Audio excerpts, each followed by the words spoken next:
চাচা কোথায় যাচ্ছেন? মাঠে যাচ্ছি। মাঠে কি করতে? পাট কাটতে। পাটের দাম আছে এবার? মোটামুটি আছে বাবা, ভালোই আছে। এবার তাহলে লাভবান হবে মনে হচ্ছে। লাভবান হবে কম বেশি, খরচও আছে বাবা। এই বয়সে পাট কাটতে পারবেন? তা না করলে কি করবো বাবা, যুগের হাওয়া খারাপ। সে তো অবশ্যই, হ্যাঁ। কাজ করে তো খেতে হবে। যেমন বাবা মনে করে আর একটু গল্প দিয়ে এদিকে আসো, হলে যখন ভালোই হোক আমার থানা।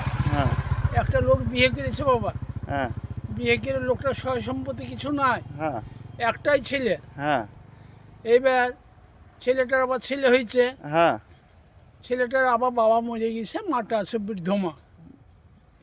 এইবার মায়ে এই শাশুড়িদের বয়ে ঝামেলা, হ্যাঁ।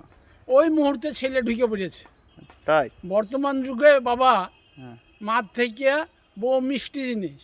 তাই? ছেলেতে বলছে আমার খাবে আর আমার বউর সঙ্গে ঝামেলা। তাই বললো যে কাল থেকে আর ভাত দিও না, আলাদা করে দিল। এবার বুড়ি মেয়েটা একদিন না খেয়ে শুকিয়ে রাস্তায় কাঁদছে। ওই মুহূর্তে একটা লোক বলছে বুড়িমা কাঁদছেন কেন? বাবা এই অবস্থা। তো বলছে বুড়িমা কঠিন সমস্যা। তাইলে বুড়িমা পঞ্চায়েতে যান। পঞ্চায়েতে চলে গেল।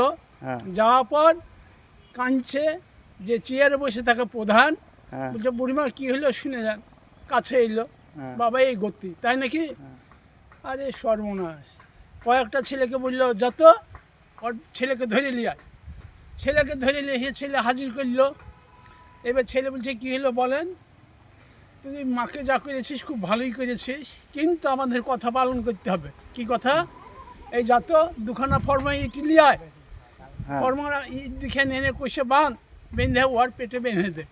এই আজ দুপুরবেলায় বাঁধলাম, কালকে জানে এই ফর্মা খুলবি না। এবার গিয়ে বলছে আরে খালি পাতে গিয়েছে, তোর ফর্মা কই? ওই বহাইতে পারি।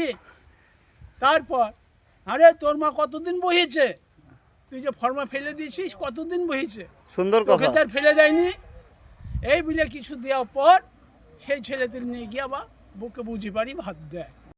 আপনারা দেখতেই পারলেন যে একজন বৃদ্ধ কৃষক তার জীবনের কষ্ট কাহিনী তুলে ধরলো আপনাদের সামনে। আপনারা বুঝতেই পারছেন তার কষ্টটা কতখানি, এবং এই বয়সে সে কঠোর পরিশ্রম করছে। একটা বাবা মা কত কষ্ট করে সেটা সুন্দরভাবে আপনাদেরকে বুঝিয়ে দিল।